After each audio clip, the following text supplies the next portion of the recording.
right, Nibby. Run us through the job one more time. Here's the French bank.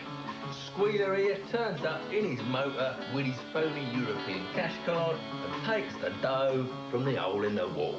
And once Squealer's got the dosh, we trouser the Wonga, head back to Blighty and change the francs down at Thomas Cook's. Piece of cake. All we need is a decent motor. Sorted. I have blagged a BM from BMW UK and they never suspected a thing. Now look here, boss. I'm not driving a BMW. What this job needs is something tasty.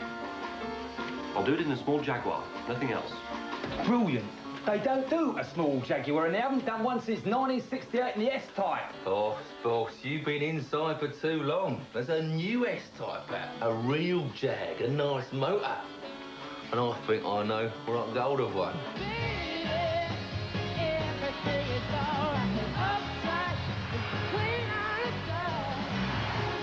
Old Needles might be a bit of a wide boy, but I've got to hand it to him for knocking off this new Jag. Back in the days when a new suit cost 2 and 6 and everything was made of real wood, Jaguar was very successful in this class. First, with the Mark II in 1959, and then later in 1963 with the revised S-Type. So unless you've been in a coma since Ronnie and Reggie were sent down, it's easy to see where the inspiration for this car came from. Does this shape look familiar? Yes, it's Inspector Morse's car, isn't it? A genteel car for bowling down the genteel leafy lanes of Oxfordshire, solving genteel crimes. Is it Eckers-like? In their day, the Mark II and S-Type were nothing of the sort. They were arch crooks cars because they were fast, they were cheap, and they handled brilliantly. In fact, they were so good in the wrong hands that the cops had to buy them as well, trading in their panda cars for a decent chance of apprehending the miscreants. My new S-Type has a 3-litre V6 giving 240 brake horsepower. It'll hit the 60 miles an hour in under 7 seconds. But if that's not enough for your getaway, you can also have a 4-litre V8, the same engine that you get in the bigger Jags. There's double wishbone suspension all round, and never mind exactly what that means, it's what you get on a Ferrari, which is all you need to know. There's rear-wheel drive, traction control, 50-50 weight distribution. Blimey, it's going to blow my bloody doors off. Yes, I know. Jaguar is owned by Ford these days. But so what?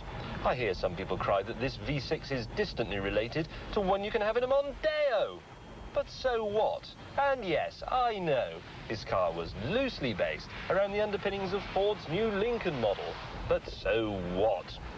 I would like to point out that the Jaguar S-Type was designed, conceived and is built by the excellent men and women of Albion, and is made at Castle Bromwich in a factory that used to produce Spitfires. That'll give BMW and Mercedes something to worry about. But I'm not Neville Chamberlain, and I'm not going to underestimate what Jaguar is up against.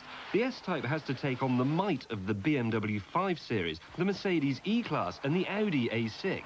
But if it's successful, it should double Jaguar's output. It's a crucial car for Jaguar and St. George. Now, anyone who ever had a picture of the E-Type on their bedroom wall will know that Jaguar is a sporting mark, but it should also be a luxury car. And it is. There's wood, and the seats are swathed in lovely leather, very aromatic and very creaky. But it's not all nostalgia. This dashboard is beautifully laid out, and there are gadgets galore. There's an excellent hi-fi. You can have satellite navigation. You can even have voice activation of these functions, so you can talk to the car, and it will obey your every command. It's homely, but high-tech, even if there is a faint whiff of old fart about it.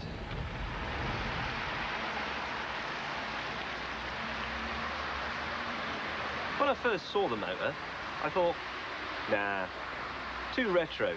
A car so backward-looking that it really should be turned around and driven everywhere in reverse. But I'm starting to like it. I really am. I like the way this rear end imitates the bigger Jag saloons. Nice. I like this feline arch in its backbone. Tasty. And I love these 10-spoke wheels. Cushy. And I like the 4 lights with a hint of the original cowls. Packer, I'm not sure about that grille, though. Makes it look a bit like a dead haddock. Well, I'll soon sort that out. With the help of this Coventry screwdriver.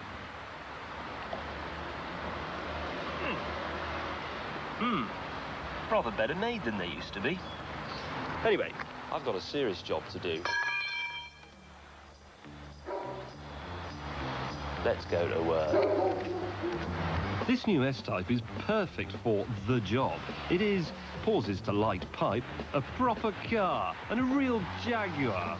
It has a reassuring weightiness to it. The steering is meaty, the gear change beefy, the ride firm but compliant. It feels like a great British car should. Crooks, go for this V6 manual. Golf club chairman, you want the V8 automatic. It's more waftable. Jaguar will do me a good finance deal, but as everybody knows, you're better off with cash.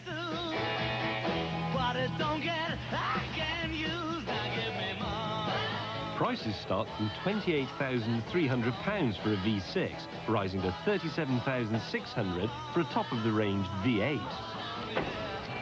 Hang on, I've got the car and the cash. Sorry, boss, but I'm going straight down the Costa del Crime to set myself up. Lovely.